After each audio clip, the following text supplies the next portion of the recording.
What's up, Miami Dolphin fans? What's up, NFL fans? What's up, football fans?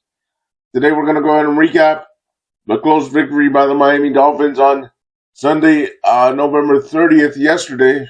The Dolphins won and squeaked out a win by beating the Saints 21-17 with a key play by Minkah Fitzpatrick taking back the 2-point conversion and making a 4-point game. But the Saints were really, really close to tying that game.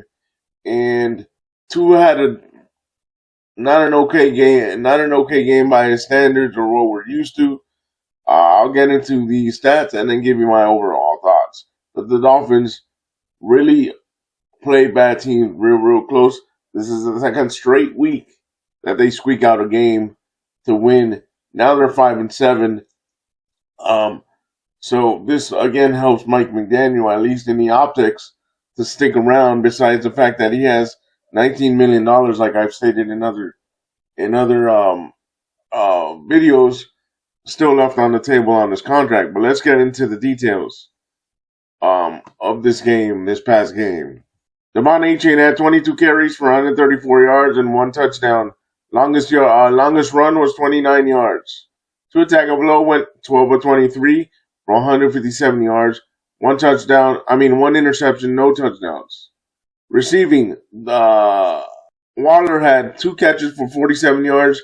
Jalen Waddle had 3 catches for 40 yards. Washington had 4 catches for 30 yards. Tyler Chuck threw for 239 yards, 2 touchdowns, plus ran in a 2-point conversion. Bailey had 8 catches for 9 yards, 1 touchdown. Chris Olave had 4 receptions, 47 yards, and 1 touchdown for the New Orleans Saints. The Dolphins got a huge lift from Achane. Again, he rushed for 134 yards and 1 touchdown. The Saints rallied late. Chuck's 2 touchdown passes plus a 2-point conversion run closed the gap. But then they came up short after a failed 2-point conversion and a game-sealing INT return from Minkah Fitzpatrick. And guys, that onside kick that they called that touched the Dolphin player, that was total bullcrap. Again, it seems like Tua is having an off year, and again proving that he shouldn't have been a top 5 pick.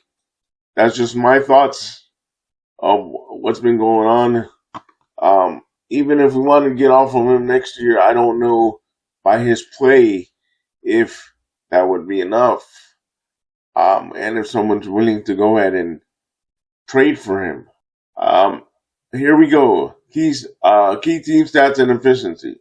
Rushing yards for the New Orleans Saints and Miami Dolphins. Total yards, 294 for the New Orleans Saints.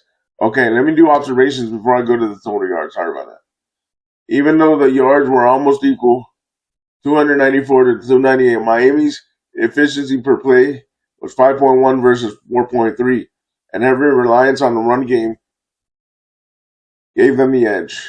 Both teams struggled on third down and converting only 1 of 3 of their attempts. The Saints gained more first downs overall, 20-16. Showed they could move the chains, but turnovers and fewer explosive plays likely hurt them.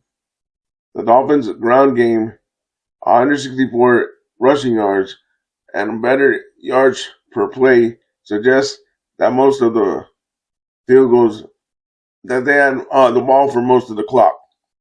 On balance, the Saints had respectable production. Miami's defense and running game made the difference. Okay, key stats. 294 yards for the Saints, 298 for the Dolphins in total yards. Rushing, 81 for the Saints, 164 for the Miami Dolphins. Passing yards, 213 for the Saints, 134 for the Miami Dolphins.